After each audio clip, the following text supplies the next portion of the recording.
You're listening to the Self-Disruption Show on iHeartRadio with Audrey Lawrence, hacking business, science, and psychology to smash your goals.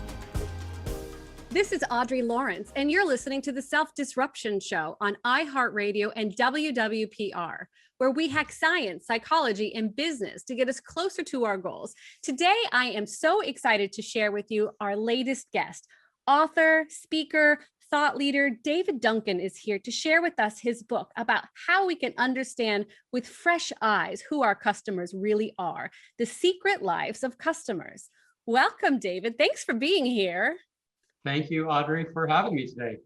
You know, I love the perspective you give us about secret lives of customers. So much of our world is wrapped around AI, where there's transparencies all over the place, helping us see our search engine likes and see other people who like what we like. And suddenly our view gets narrower and narrower. The lane of who we think we are and what we're offered, or who we think about the world around us, suddenly gets, in my opinion, quite diminished. And we start missing out on the opportunity to really see maybe our groups, our social groups, our customers, and really what's going on behind the scenes. Back in the day, we used to bump into people and talk to them and have real conversations with people. And now we just take, Google's opinion about what other people would watch or like or do. So tell me a little bit about your book and how you came up with this idea. So those are such great points you just made, and I'll come back and comment on those because I couldn't agree more that we live in a world where people are obsessed with data and gathering data and analyzing data, and often that constrains them more than it expands their aperture of what's possible because they overlook the opportunity to just have a one-on-one conversation with someone and learn something directly from them that way. But I'm sure we'll get to that more in our conversation. To your question about the book, so it's a book about how anyone working in any role in any kind of organization, it could be a great big public company, it could be a small business, could be an entrepreneur, startup, can learn what they need to know to be able to understand the customers that either they serve today or that they would like to serve in the future. So it has a very broad audience, and I have a pretty broad definition of a customer. What is a customer? It's either a person or a group or an organization whose problems and goals you want to understand well enough to be able to help them. And so that's a positive framing of what a customer is, right? It's not somebody you're trying to exploit. Rather, it's somebody that you go into from the perspective of wanting to help them. And by that definition, everybody in an organization has customers, right? So obviously people in sales, marketing, product development, innovation, they're thinking a lot about what the organization's customers, what their problems and goals are that they might help to solve. But even internally, people working in functions like HR or finance, they have internal customers, right? So people that they're serving in the organization, trying to help them solve problems, achieve their goals. You can think about even a manager and a team, the team that's working with that manager as being the customers of that person, because again, trying to help them solve problems, achieve goals, and vice versa. And I know this is a theme you're passionate about. You can even apply this to your personal life, right? And how you can help the people around you. And so, if that's the case, then the first thing everybody needs is a toolkit for being able to understand what, from the customer's perspective, they would actually find helpful. And my book aims to teach you what you need to know to be able to get that kind of insight. You know what I find so interesting, and I always do this, I know there's so many amazing business tools out there. Again and again, I see such beautiful blueprints and handbooks that niche themselves to such great successes. And then in our own life, David, I feel like we go home and have very little guidance. In our own life, we get a pep talk like, get back on that horse. That's pretty much all I got in life. Or, don't worry, shoot for the stars. But what we see in business are these tremendous accelerants, these opportunities to use built-in toolkits, framework, where leaders have laid out a path and we target success and we chart a course for it. I've done it on the corporate side. I've done it on the organizational side, but yet when we reflect inside, many of the same tools that move obstacles out of our way. And I love your definition. We're talking person, group, or organization to better understand them and apply a servant leader mentality to that. And I think that that's a real key.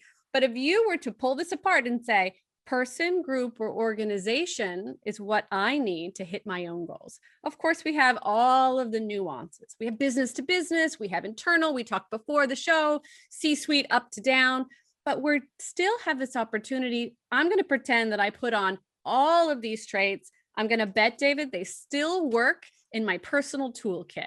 Now, I know that this is for work, but I'm going to say that obstacles require us to get really comfortable with asking people, groups, or organizations for help. So I love that this unfurls some stuff for us. So if we were to take away one piece today for today's listeners who are driving in the car, who are running on the treadmill, what would you say that we could borrow as just a quick little antidote to tuck away in our hat? No pressure, Sure. but think of. Yeah. So, well, I'll answer indirectly, and then I'll directly answer your question. So the book has a bit of a unusual format in that it's written primarily as a fictional story. There's a narrative with a plot that unfolds. And the reason I chose to write it in that way is I thought that the best way to teach people how to have useful conversations with people and how to elicit insights about their problems and goals was to depict kind of what they look and feel like. And I believe that the best way to do that is to have one-on-one conversations like the one that we're having right now. I refer to that as the atomic unit of customer research techniques because it's the foundation for everything else.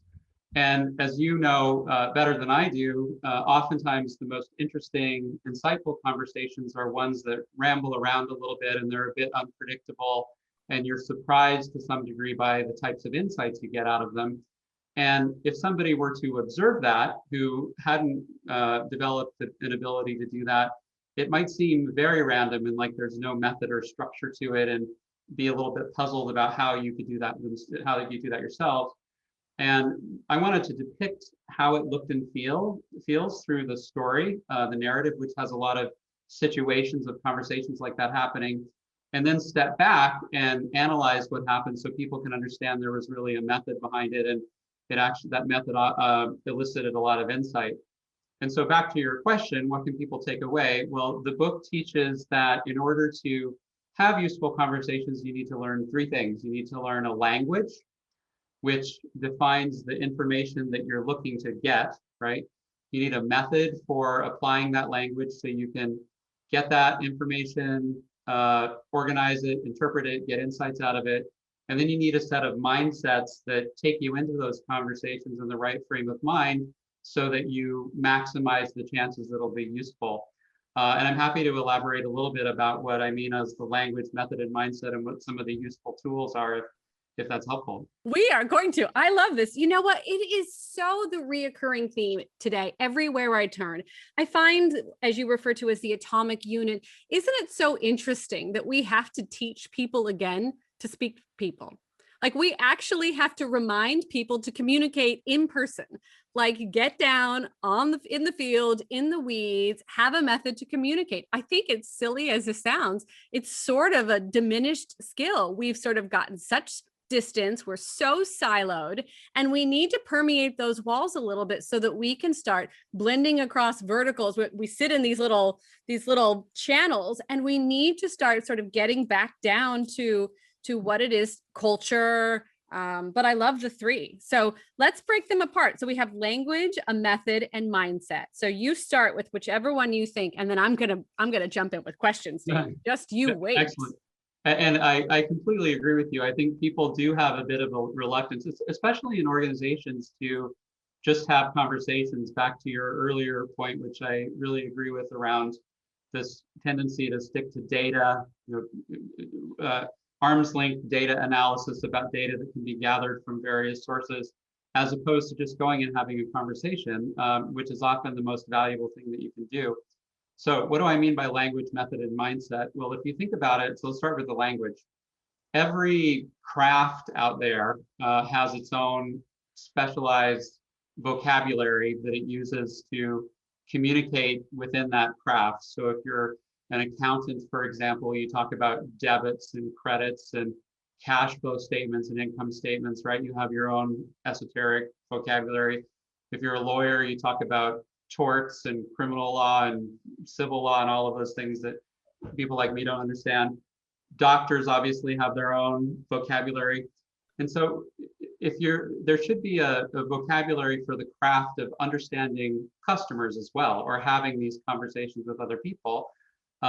It doesn't really exist though as a standard that's widely understood. So the first thing that the book aims to teach is what is the vocabulary you need that describes the things you're trying to learn about the customer.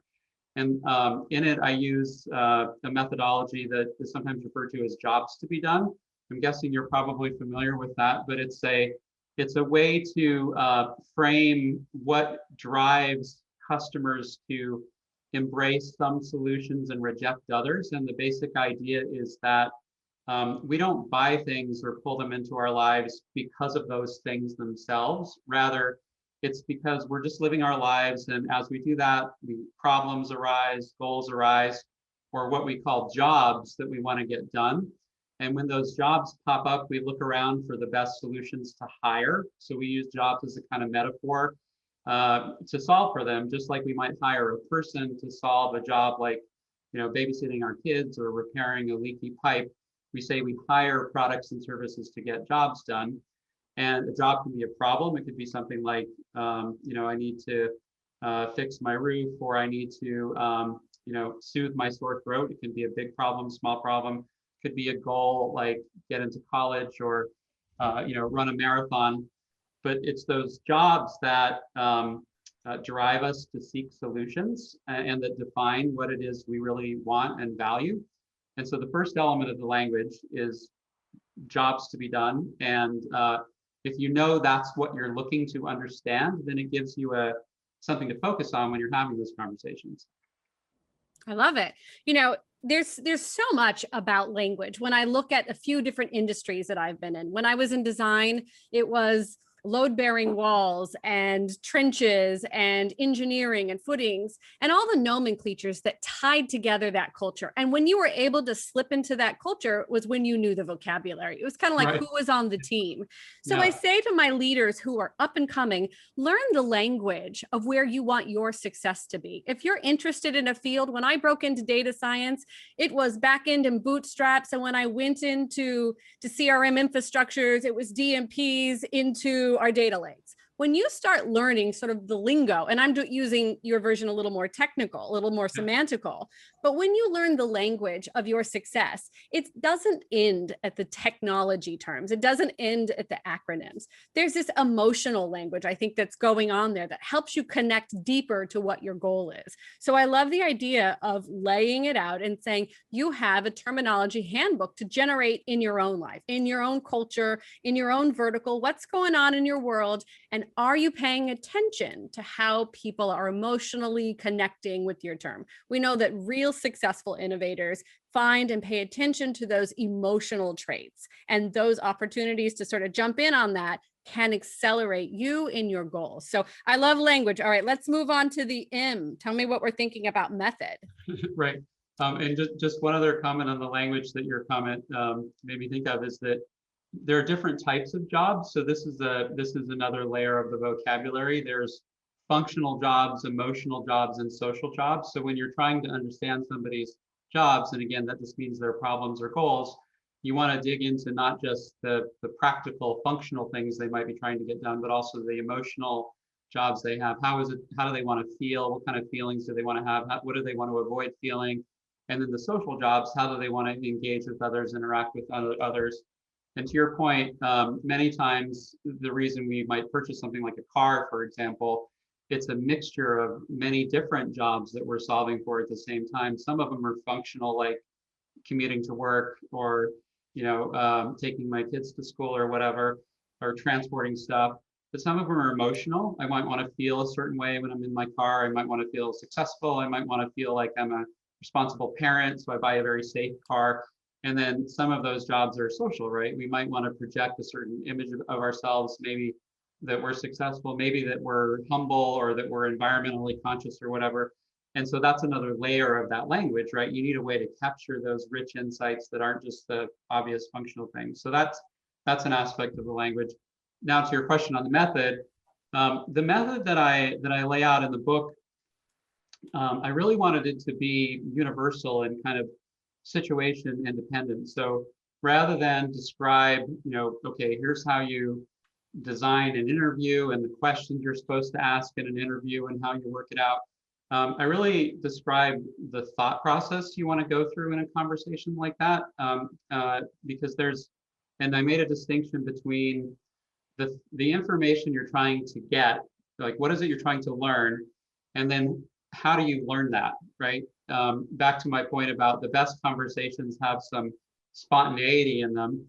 And so your compass for the conversation is a set of questions you're trying to answer. And it's things like, well, what jobs so first of all, what's the context of this person? What circumstance are they in? What, where are they in their life, their values, their family, all of their financial status, whatever it might be. Then within that context, what are the jobs that they're trying to get done that are really important to them, functional, social, emotional? What might they be hiring today to get those jobs done and why? Like, how do they evaluate candidate solutions for getting those jobs done? And then finally, what are what I call the help wanted signs? So what are the indicators that for those jobs in that circumstance, there's some frustration and opportunity for improvement? So the method really is about getting at the answers to those 4 questions. But of course, you don't just go ask them those questions because they wouldn't know what you're talking about, right? So those questions are like your compass, your roadmap. And then a conversation is really about prompting people in a natural way to talk, right? And then as they are talking, you look for insights into those questions. And that's the way I think about the method. I think that it's beautiful. You've outlined, but so thoroughly outlined listening. And I love the help wanted. Like, that's such a cool honestly, I have a whole page of like scribbly notes. I'm trying to sort of pull them back together. It's really important to help people understand a method instead of just saying, here's a method, go do it. You really sort of pulled that apart, which I love. So if you're listening, my listeners, I know you need a pen and paper because I already have a full pen and paper of notes.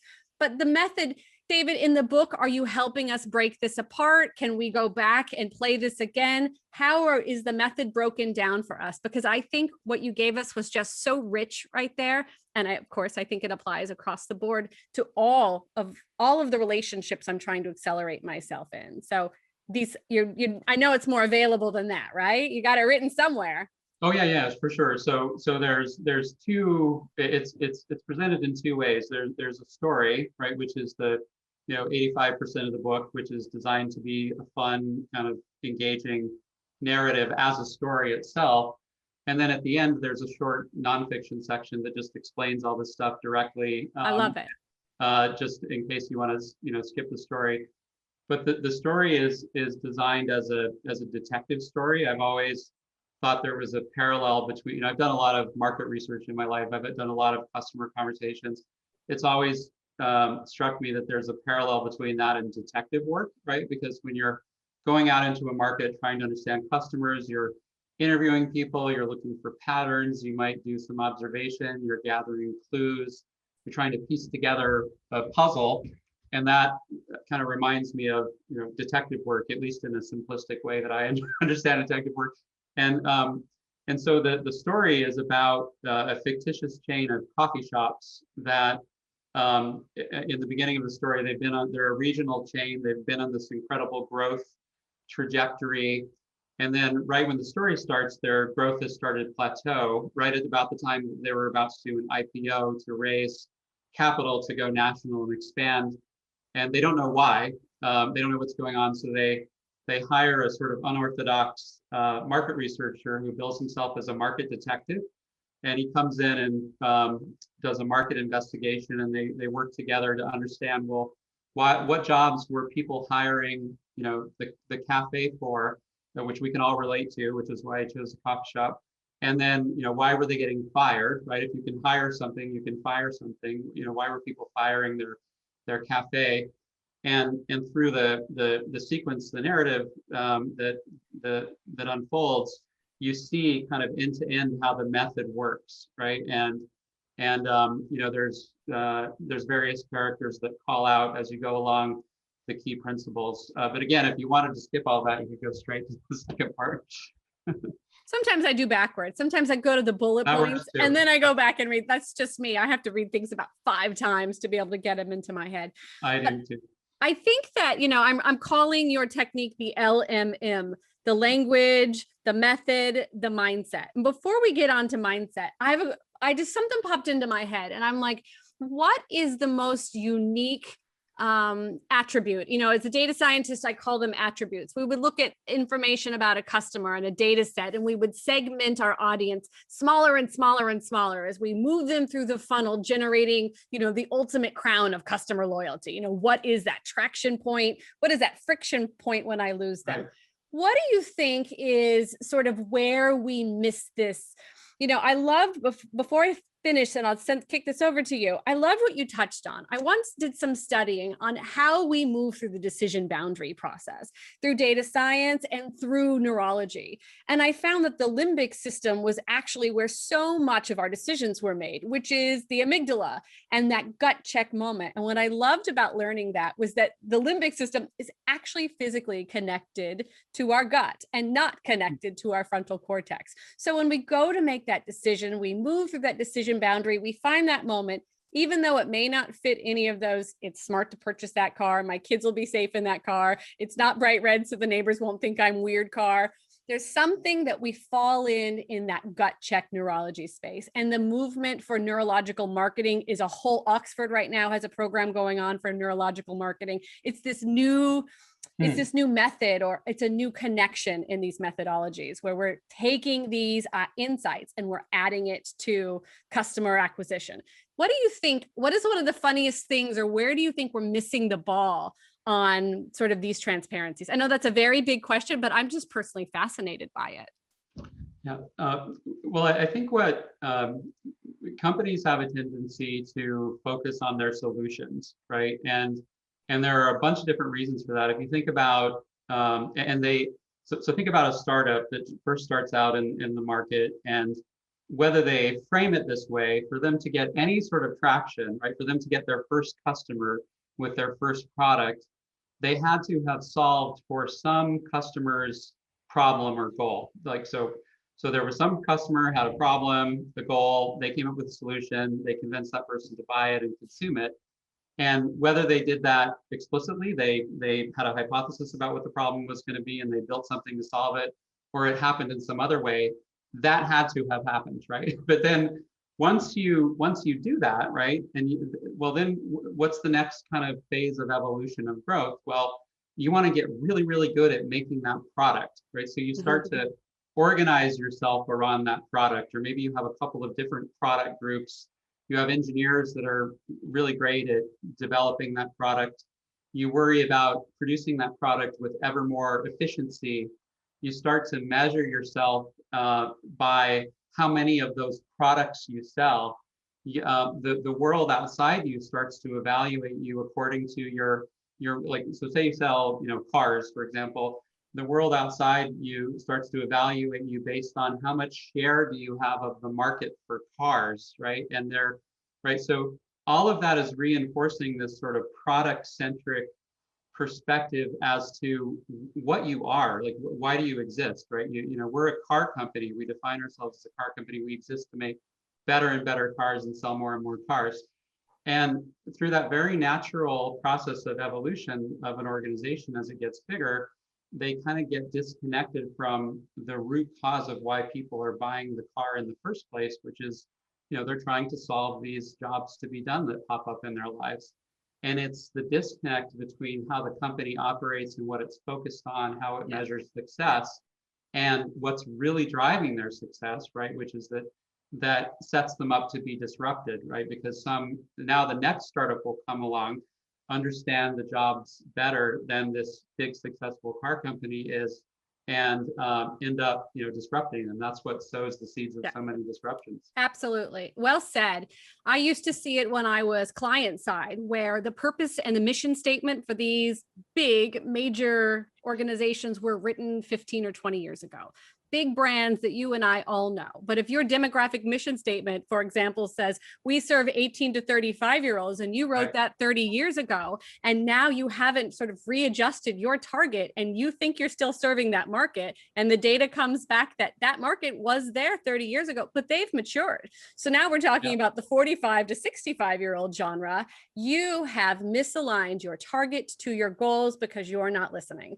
You're not in the weeds doing the LMM, as I call it, the language, the method, the mindset I'm stealing from you.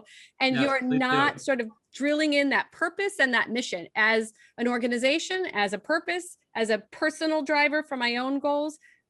Outlining your mission statement, getting really clear on what your purpose is. If you're selling cars, if you're selling shoes, if you're drafting your own blueprint for your own life, you have to be clear and transparent about where you are going and what your arc looks like. If not, you're going to be lost on a long lane that's not going to get you where you want to be. And I've seen it in retail, specifically was a sector that I consulted in. But yeah, I think that you really put a fine point on it. Awesome. So where are we now? Well, and just to build on that idea of how you define your purpose and your mission, right? And I don't know why I'm hung up on cars right now, but if you're a car company, you could define your business or your mission as, we want to build the world's best car and, sell the most cars or whatever, or be number one in market share in cars. Or you could say, we're a personal mobility company, right? We're framing our purpose and our mission in terms of a category of job to be done or a category of problem. It's about personal mobility. And if that's how you, and so you can reframe your mission more around a category of customer problems.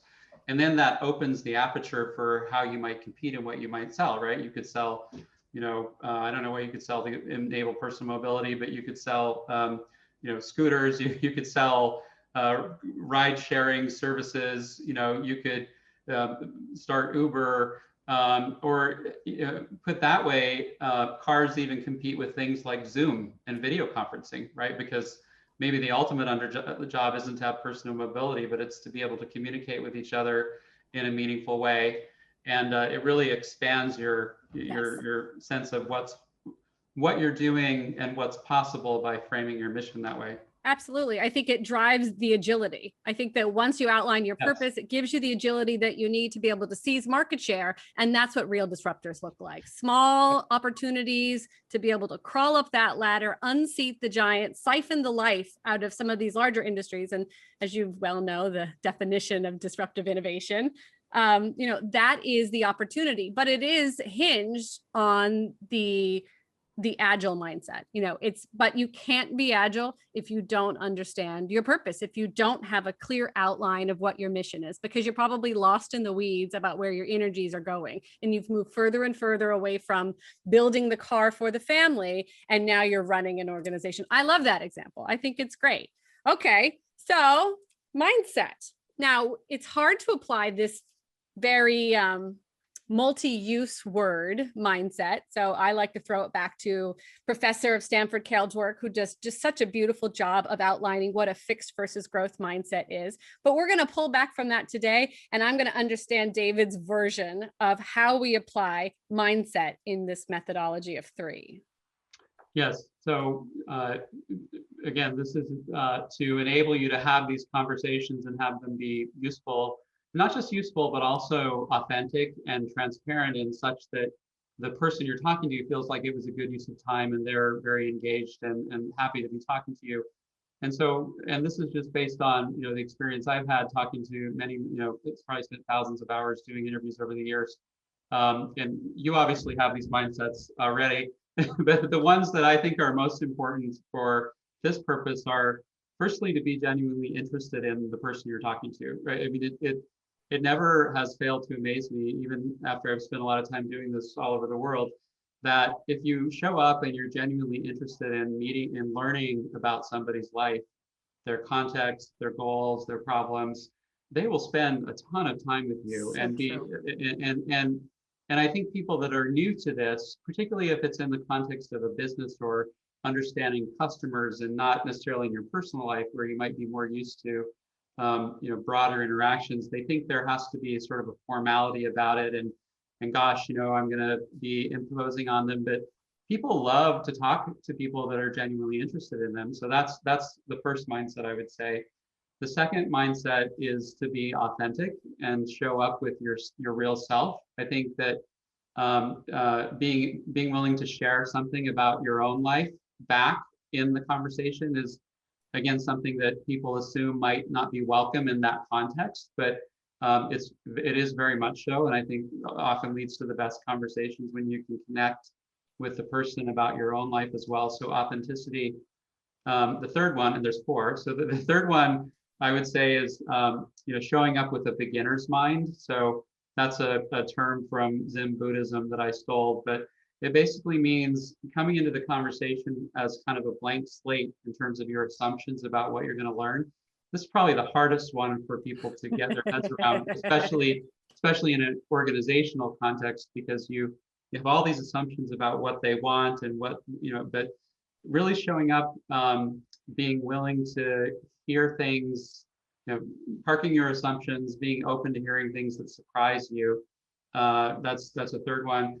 And the last one is just a bias towards just trying it, right? I think you can overthink your planning for these things, and it's far better just to go talk to somebody, even if you haven't mastered all of this language, method, mindset stuff, but have a bias towards just getting out in the market and having some conversations would be the last mindset I think is important. I'm sure you could add to that list. No, I think that you've nicely pulled it apart, but I'm gonna take it a little bit in a different direction and point out to my audience, when we talk about meeting people to accelerate our space, we talk a lot about mentors. I've written endlessly on mentors, or the board of directors, as I like to call it, and how to build your board of directors. And all of these skills are how you build your personal board of directors. We think, oh, that this aspect of how we build our mindset doesn't have application in our personal life, but genuinely being interested is how you show up when you meet one of your mentors. Being your authentic self to help people invest in you is how you portray yourself to your mentors. Being willing to listen. And I'm going to tell you folks, as a radio show host, it's hard sometimes to be able to be present in a conversation with someone and not be thinking in your mind what your answer is, and not be worrying how you're going to sound, and if you're going to be able to bring content that brings value. It's okay to exhale and say, I need a pen, I need a piece of paper, I need to write this down because the content is so rich. And of course, biases, of course, endless conversations about the bias of status quo and how we unhinge those things that we believe about ourselves. If we're unwilling to set that aside, if we're unwilling to just say, I'm willing to audition a new concept, we won't grow. You will hinder your success personally, professionally, and it's hard. I'll say that built-in biases are something that we all have. You don't slam dunk it in an afternoon. It's a constant practice of saying, oh, girls don't always wear pink. They can wear blue if they want. And my sister was good at ballet, but I can take ballet too. There's all sorts of ways that we have quiet biases all around us. And the best thing we can do for our own acceleration is to put our finger on it and give ourselves an option to start questioning. I go back to that innovator's DNA. Question, question, question. Why can't I? Why shouldn't I? And that will help sort of undo those biases, because honestly, that's our road. That's our bottleneck. We spend so much time believing that that's not a path for us. So I love the mindset. I think you've beautifully broken it down. Like, this is good stuff. I love it. So where can we learn more about you, David? I need a copy of this book. People have to understand how they can get closer to your information. So please share. Sure. There's a website for the book. It's marketdetective.com. You can learn more about the book. You can sign up for a newsletter that I'll be putting out, additional content related to these ideas. There's plenty of links to buy the book if you're interested in buying it. So that would be the best place to go. And then the firm I work for, Innosight, our site is innosight.com. There's a ton of content more broadly than just this idea of understanding customers, but just about innovation, disruptive innovation, and many other things if you're interested. And for those of you who are just tuning in, I'll have to tell you, like, the cliff notes. Of course, David won't tell you this, but his background and his history is tremendous. Who he's generated ideas with, who he shared time with, what he's worked on. We're really talking to the ground source here. I've gone up to the mountain for you, and I've brought you David Duncan. So this is a great opportunity for me. David, I'm so grateful for your time today. I could go on hours about these things, but I know your time is valuable. Tell us before we go, I know that I haven't been able to put my finger on all these moving parts, but in parting, if there's some piece, if I were to kick the mic back to you, something that you'd like to add, because there's so much content on today. I think the main thing I would just reinforce is this idea of going and having conversations. I think that's probably this, if you had to take away one thing that might be challenging, an assumption you have about what the most useful next thing to do would be, I think it's that just being willing to go have a conversation, adopt those mindsets, try out the language and method, and see what happens. And I guarantee good things will come out of that. I love it. Now, we all know that various voices shape us. The more opportunities we have to interact with all sorts of mentalities will help grow and accelerate our own place. So I'm grateful for everyone joining today. This is Audrey Lawrence, and you're listening to the Self-Disruption Show on iHeartRadio and WWPR in Tampa Bay, where we hack science, psychology, and business to get us closer to our goals. Thank you for tuning in, and be sure to follow us on all your social media outlets. Thank you for listening to the Self-Disruption Show with Audrey Lawrence. To learn more, go to audreylawrence.org and follow us on your favorite social media. Don't forget to like and subscribe. Grab your free downloadable gift at audreylawrence.org/gift.